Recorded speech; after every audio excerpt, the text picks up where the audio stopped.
പത്തനംതിട്ട റാന്നി തെക്കുംപുറത്ത് ഓടിക്കൊണ്ടിരുന്ന കാറിന് തീപിടിച്ചു. പുക ഉയരുന്നത് കണ്ട് വാഹനം ഓടിച്ചിരുന്ന സ്ത്രീ വേഗം പുറത്തിറങ്ങിയതിനാൽ വലിയ അപകടം ഒഴിവായി. വിവരങ്ങളുമായി അഭിലാൽ സി കെ ചേരുന്നു. അഭിലാൽ, ഇത് എപ്പോഴാണ് സംഭവിച്ചത്? ഇത് എങ്ങനെയാണ് തീ ഉണ്ടാവാനുള്ള സാഹചര്യം? റാന്നി ബ്ലോക്ക് പടിയിൽ നിന്നും കോഴഞ്ചേരിയിലേക്കുള്ള പാതയിൽ ഏറെക്കുറെ 1 കിലോമീറ്റർ ദൂരത്താണ് ഈ അപകടം ഉണ്ടാകുന്നത്. ഉച്ചയ്ക്ക് 12 മണിയോടുകൂടിയായിരുന്നു സംഭവം. റാന്നി തോട്ടമൺ സ്വദേശിനിയായ അനഘ ഓടിച്ചിരുന്ന കാറിനാണ് തീ പിടിച്ചത്. പിന്നിൽ നിന്നും തീയും പുകയും ഉയരുന്നത് ശ്രദ്ധയിൽ വന്നതിനെ തുടർന്ന് അനഘ വാഹനം റോഡിൻ്റെ വശത്തേക്ക് മാറ്റി നിർത്തിയ ശേഷം ഇറങ്ങി ഓടുകയായിരുന്നു. പത്തനംതിട്ടയിൽ നിന്നും റാന്നിയിൽ നിന്നും ഫയർഫോഴ്സിൻ്റെ 2 യൂണിറ്റുകൾ എത്തിയ ശേഷമാണ് തീ പൂർണ്ണമായും നിയന്ത്രണ വിധേയമാക്കാൻ ആയത്. കാർ ഏറെക്കുറെ പൂർണ്ണമായി കത്തി നശിച്ചിട്ടുണ്ട്.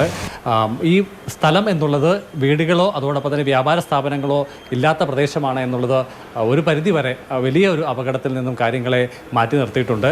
അനഘ ഓടിച്ച ഈ വാഹനത്തിന് ഏറെക്കുറെ 15 വർഷത്തിലധികം പഴക്കമുണ്ട്.